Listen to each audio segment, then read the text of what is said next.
lived on the streets of London for a long time. I've got a hearing impairment and a visual impairment, as well as a walking disability.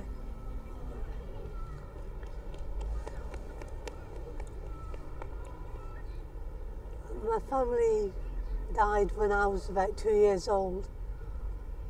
There was a car crash and I was taken into foster care. I lived with my carers for a long time, until I was about 14, 15. They used to have a store. They used to have me working long hours, from 6 o'clock in the morning till 12 o'clock at night. They used to carry large bags of potatoes, weighing 25 kilos, 40 sacks of potatoes a day. I never used to get paid for that type of work. I then left. I walked out on them. That's when I became homeless.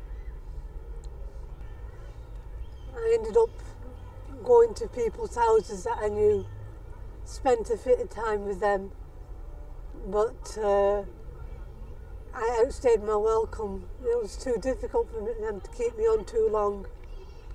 I ended up back on the streets of London. I ended up in Hackney.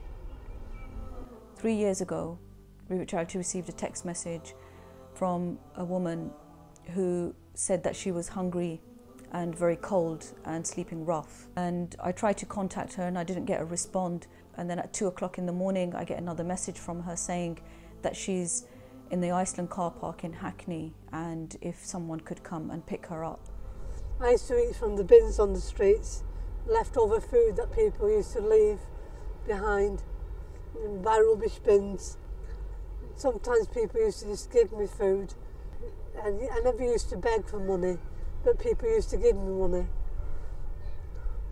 Life was very rough on the streets. At night time, I used to have to try and find a place to sleep, a safe place to sleep, because I couldn't sleep on the shop fronts like other homeless people did, because I was a woman, and that was an even greater danger, being a woman on the streets.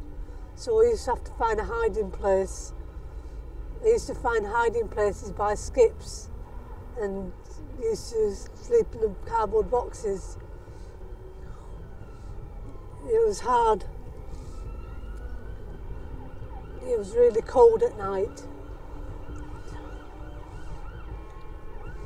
There used to be rats on the streets at night. You used to see all the insects that creeped out at night.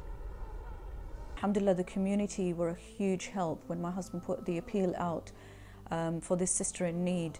The financial and moral support that we received was great. People were very supportive in providing food, dropping off food, making monetary donations. It's a case which touches the hearts of all of the Revit Charity team whenever we speak about it. My faith meant a lot to me. I learned all I learned from books. I declared my Shahada after one day I was walking in the streets. I went into the library. I picked up a book because I had to pretend I was doing something. And this book happened to be a book about the names of Allah. It's difficult for Muslims on the streets of London. It's difficult to keep clean. I used to go to McDonald's, to the toilets in McDonald's to do my wudu. And I used to go to libraries and do my prayers sitting down on benches. It's difficult to know which direction to pray in. It's difficult to just survive. Revit Reality have given me the opportunity recently to be able to rehouse a sister and also mentor her. She has been through enough trauma and I feel blessed, and this blessing has come my way because of Revit Reality. Regarding the mentoring program Artu are having, it's really important for new Muslims to have someone to help them, to show them the basics that we need to know, because most of the people, when they become Muslims, they by themselves and they have no one to turn to. And I had a friend who was homeless as well. He used to be my companion on the streets, but he got so depressed he committed suicide. He set himself on fire.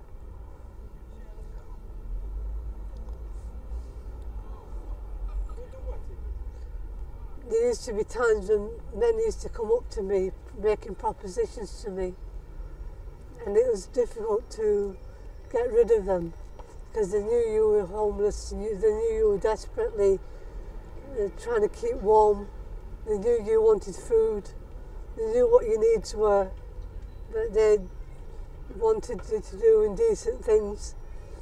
But I never used to do indecent things. I used to try and keep on the straight and narrow.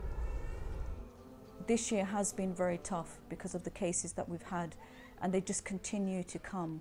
And it shows that the community, the Muslim community, is struggling and is needing so many services, and it's reaching out. I almost died on the streets. And somebody came up from behind me and stabbed me in the stomach area. I ruptured my appendix. I ended up in hospital. And Revert to Reality came to my rescue. I met members of Revert to Reality at my local masjid, and they introduced me to the Artawa Centre, and from there I was able to indulge in various activities and different lessons to help me on my way as a new Muslim. They did actually help me out, personally quite a bit. They did. Firstly, by allowing me to stay around their place. I had the sister basically cook food for me as well, and they looked for accommodation for me. It was the night before the great blizzard. The snow was going to fall really deeply that night. And it was in the car park, Iceland. That's where I met Revert to Reality. Ali and Dalit came. The services basically Revert to Reality provide are actually Eid dinners basically for converts, in which I believe this is how Revert to Reality actually started as well. And what you find also that they are able to provide a marriage service as well as counselling. Also when it comes to issues of divorce, domestic violence, they have actually been helping out as well. Just generally helping each other out, just being in touch with each other. I think in today's virtual world we've lost touch with the face-to-face contact, and virtual reality is quite good in getting people to interact with each other. Over the years, when you've dealt with so many cases from domestic violence, rape, homelessness and mental health, you realise the need to have a centre which is more structured and more focused in dealing with the needs of the Muslim communities. They provided me with accommodation and clothing and food.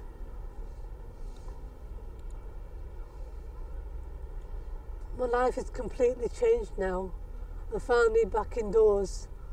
I've got a flat to myself now. I've got a carer who comes daily to see me.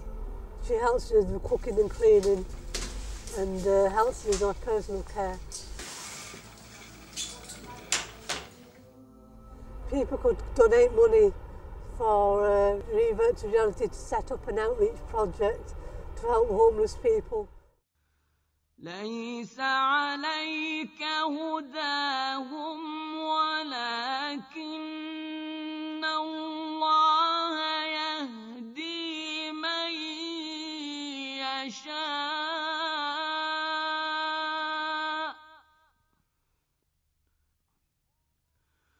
وما تنفقوا من خير فلأنفسكم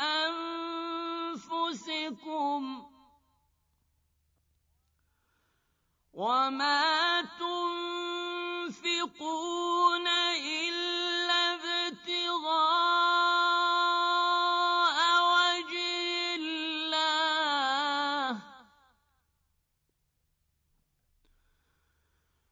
وما تنفقون